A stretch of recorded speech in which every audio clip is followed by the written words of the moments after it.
Do you remember that dinner table scene in American History X? Derek Vineyard doesn't storm in with a swastika and a bat.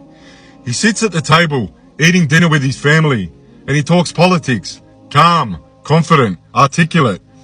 He defends the cops who beat Rodney King. He rants about affirmative action. And then he unloads on Murray, his mother's Jewish boyfriend, accusing him of poisoning the family with liberal garbage. That is the very genius of this scene. Fascism doesn't always kick down the door. Sometimes it slides into your living room, dressed up as common sense. Derek sounds sharp, but he's a hypocrite. He says Murray is indoctrinating his mother, while he himself is parroting a neo-Nazi leader's script. He screams about freedom of speech, but the moment his sister pushes back, he tears her down. He claims that his ideology protects his family, then humiliates his own mother at the dinner table. That's fascism, not truth, just certainty enforced with rage. Now look at Charlie Kirk. Different packaging, same DNA. Talking faith and patriotism. But what was he doing? Exactly what Derek did. Turning politics into a holy war. Us versus them. Christians versus secularists. Patriot versus traitors.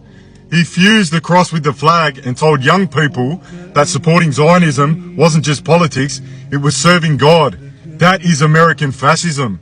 And then came the violence rhetoric. Kirk has said gun deaths are just the cost of keeping the Second Amendment. Think about that. Lives reduced for a price tag. And in a 2024 episode of his own show, he pushes for executions to be public, quick, and televised. Some versions even have him saying kids should watch it as a kind of initiation.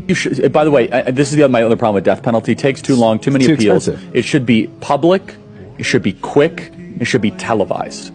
Honestly, that's like what we should be doing, and I agree. It should be public And should be televised. public square. By the way, you could fund force the kids government to watch it. You could have like brought to you by Coca-Cola.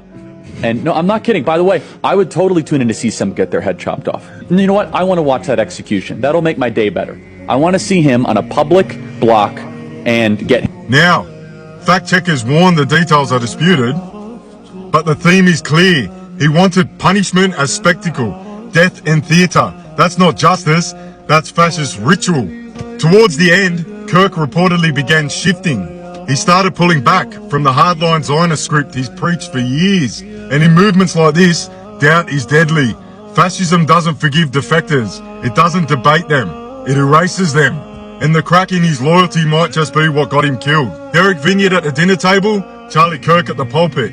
Two masks, same face. One is a fictional neo-Nazi. One is an evangelical Zionist fascist that preyed on the youth of today, indoctrinating them using the Bible to recruit, both preaching certainty over truth, division over unity, and violence over humanity.